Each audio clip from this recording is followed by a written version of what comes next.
I'm okay, I'm fine. Kincana, Kincana, teng neng neng neng neng. Ku menahan rasa sakit, rasa sakit. Few moments later.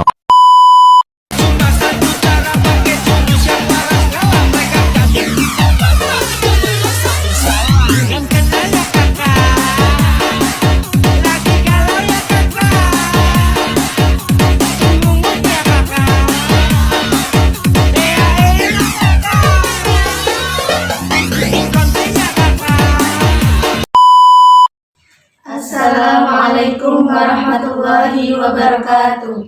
Kami mahasiswa Universitas Ma'arif Lampung, Fakultas Tarbiyah dan Ilmu Keguruan, Program Studi Tadris Matematika, kelompok 5 semester 1.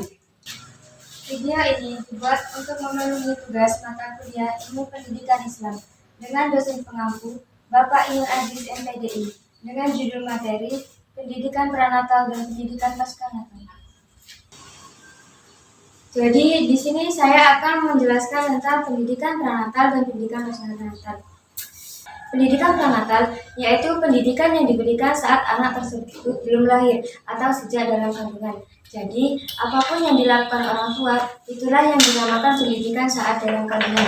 Sedangkan pendidikan pascanatal yaitu pendidikan yang dimulai sejak anak tersebut lahir sampai mereka dewasa, bahkan sampai mereka meninggal dunia, atau yang biasa kita kenal dengan pendidikan seumur hidup. Materi yang selanjutnya yaitu fase pendidikan prenatal. Yang pertama yaitu fase pemilihan jodoh. Fase ini adalah fase persiapan bagi seorang yang sudah dewasa untuk menghadapi hidup baru yaitu berkeluarga. Salah satu pendidikan yang harus dimiliki oleh seorang yang sudah dewasa itu adalah masalah pemilihan jodoh. Mengapa? Sebab masalah ini sangat mempengaruhi kebahagiaan rumah tangga nantinya. Yang kedua, yaitu fase perkawinan atau pernikahan. Setelah calon dipilih, diadakan peminangan dan selanjutnya dilaksanakan pernikahan. Setelah pernikahan selesai, maka suami istri sudah mulai berhubungan dengan melakukan persetubuhan dan akan memasuki fase yang selanjutnya yaitu fase kehamilan. Yang terakhir yaitu fase kehamilan. Fase kehamilan dimulai sejak bertemunya sel telur seorang ibu dengan sel spermatozoid seorang ayah hingga bayi tersebut lahir secara sempurna. Selanjutnya, fase pendidikan pascanatal. Yang pertama, fase bayi.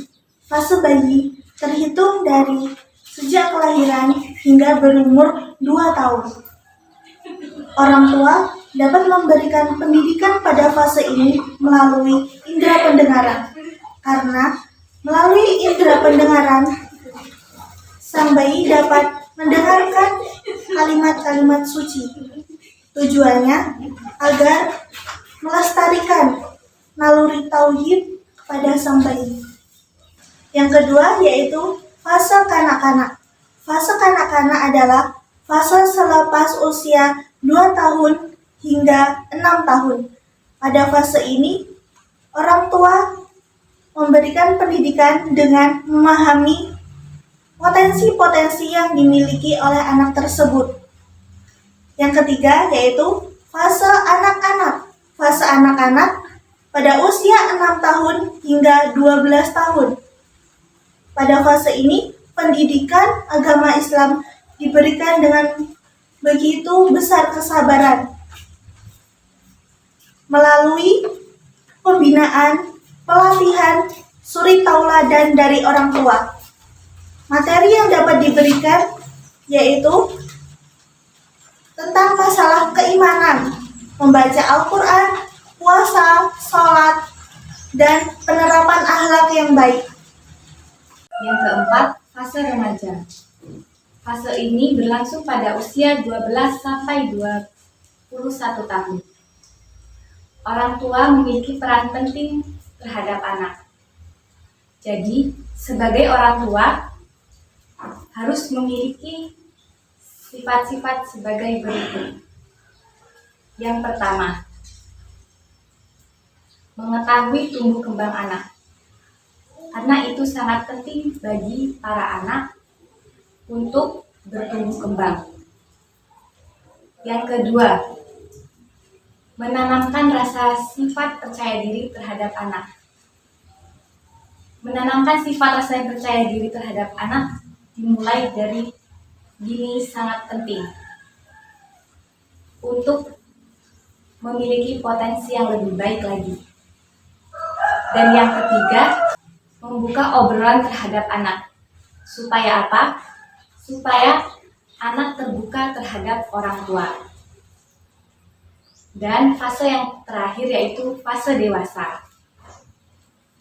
Fase dewasa memiliki 3 tahap, yaitu fase dewasa dini, fase dewasa madya, dan fase dewasa akhir. Fase dewasa dini berlangsung pada usia 18 sampai 40 tahun. Yang kedua, fase dewasa madya berlangsung pada usia 40 sampai 50 tahun. Dan yang terakhir, fase dewasa akhir. Fase dewasa akhir inilah akhir dari segala fase-fase.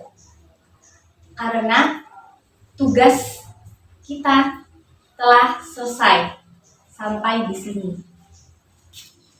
Sekian penjelasan materi dari kelompok kami. Kami akhiri. Wallahul muwaffiq ila aqwamit thoriq.